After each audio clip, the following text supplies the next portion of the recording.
ఇక విజయవాడలో వర్ష బీభత్సానికి సంబంధించి మరింత సమాచారాన్ని మా ప్రతినిధి ప్రసాద్ అందిస్తారు. విజయవాడతో పాటు ఉమ్మడి కృష్ణా జిల్లా వ్యాప్తంగా అర్ధరాత్రి నుంచి భారీ వర్షం కురుస్తుంది. దీంతో చాలా లోతట్టు ప్రాంతాల్లో నీరు నిలిచి ప్రజలు ఇబ్బందులు పడుతూ ఉన్నారు. ప్రస్తుతం మనం విజయవాడ ప్రధాన రహదారిగా చెప్పుకునే బందర్ రోడ్డు, టిక్కిల్ రోడ్డు ప్రాంతాల్లో ఉన్నాం. ఇక్కడ చూస్తున్నాం ఈ రోడ్లో నిత్యం రద్దీగా ఉంటుంది. ప్రముఖ హోటల్స్తో పాటు రెస్టారెంట్లు అన్నీ కూడా ఉంటాయి. ఇక బందర్ రోడ్లో ఇటు బస్టాండ్ వైపు నుంచి పడమట వైపు వెళ్ళాలన్నా కూడా ప్రధాన రహదారి కూడా ఇదే మార్గం.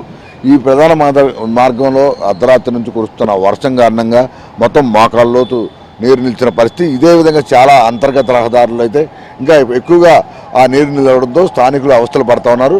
ఇక ఆ ఎడతెరిపి లేకుండా కురుస్తున్న వర్షం కారణంగా చాలా చోట్ల కూడా అపార్ట్మెంట్ సెల్లార్లు మొత్తం కూడా నీటితో నిండిపోయి వాహనాలు కూడా సగం వరకు మునిగిపోయిన పరిస్థితి కనిపిస్తూ ఉంది. ఇక ఈ రోజు నుంచి 3 రోజుల పాటు ఇదే విధంగా వర్షాలు ఒక మాదిరి నుంచి భారీ వర్షాలు కురిసే అవకాశం ఉంది అని ఇప్పటికే వాతావరణ శాఖ అధికారులు హెచ్చరించారు. ముఖ్యంగా ఉత్తరాంధ్ర, గోదావరి జిల్లాల్లో అయితే పిడుగులతో పాటు ఈదురుగాలులతో కూడిన భారీ వర్షాలు కురుస్తాయని చెప్పి ఇప్పటికే హెచ్చరికలు జారీ చేసింది. ప్రజలందరూ కూడా అప్రమత్తంగా ఉండాలని కూడా సూచనలు చేస్తూ ఉంది. ఇక ఇటు కృష్ణా, గుంటూరు, పల్నాడు వంటి ప్రాంతాల్లో ఒక మోస్తరు నుంచి భారీ వర్షాలు కురిసే అవకాశం ఉందని కూడా వాతావరణ శాఖ చెప్తా ఉంది. ఏదైనా ఈ 3 రోజుల పాటు ఇదే విధంగా వర్షాలు కురుస్తాయని కూడా చెప్తా ఉన్న నేపథ్యంలో ప్రజలు అప్రమత్తంగా ఉండాలని ప్రభుత్వం కూడా అనేక సూచనలు చేస్తూ ఉంది. ఇక నిన్నటి వరకు చూసాం భానుడి ప్రతాపంతో దాదాపు 49 డిగ్రీల ఉష్ణోగ్రతలు ఈసారి వేసవిలో ప్రజలందరూ కూడా చూసారు. ఒక్కపోతతో అల్లాడిన పరిస్థితి. ముఖ్యంగా పిల్లల, వృద్ధులు కూడా చాలా ఇబ్బందులు పడిన పరిస్థితి. ఇప్పుడిప్పుడే మళ్ళీ వాతావరణంలో వచ్చిన మార్పుల కారణంగా ఈ రోజు నుంచి ఎండలు తగ్గుముఖం బట్టి వర్షాలు కురిసే అవకాశం ఉంది. దీంతో ప్రజలు కూడా ఎవరికారు జాగ్రత్తలు తీసుకోవాలని కూడా చెప్తా ఉన్నారు. ఇక విజయవాడలో ఎప్పుడు వర్షం కురిసినా కూడా ఇదే విధంగా చాలా ప్రాంతాల్లో ఆ నీరు నిలిచిపోవడంతో వాహన చోదకులు కావచ్చు, స్థానిక ప్రజలు తీవ్ర ఇబ్బందులు పడుతూ ఉన్న పరిస్థితి. ఇక ఆ ప్రధాన రహదారిలో సైతం ఈ డ్రైనేజీ వ్యవస్థ సరిగా లేకపోవడంతో వీటికి సంబంధించి మురుగునీరు కూడా రోడ్లపై ప్రవహిస్తూ ఉంది. దీంతో ఆ ప్రజలు ఆ మురుగునీరులోంచే బయటికి రావాల్సిన ఆ పరిస్థితి కూడా నెలకొంది.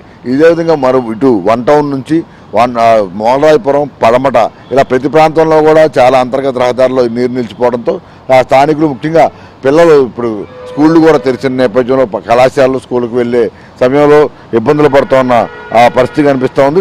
దీనికి సంబంధించి ప్రజలు కూడా వెంటనే యుద్ధ ప్రాతిపదికన ఈ సంబంధించి నీళ్లు రోడ్డుపై నిలవకుండా తగిన జాగ్రత్తలు తీసుకోవాలని మాత్రం కోరుతా ఉన్నారు. ఎందుకంటే ఒక మాదిరి వర్షం కురిసినా ఎప్పుడు చూసినా కూడా ఇదే విధంగా ఇబ్బందులు పడాల్సి వస్తుంది. అందువల్ల ఎప్పటికైనా కూడా ముందు ఇంకా భారీ వర్షాలు కురిసే అవకాశం ఉన్న నేపథ్యంలో ఇప్పుడైనా వెంటనే ఈ పనులు చేపట్టి రోడ్లపై నీరు నిలవకుండా డ్రైనేజీ నుంచి వెళ్ళిపోయే విధంగా చూడాలని కూడా కోరుతా ఉన్నారు.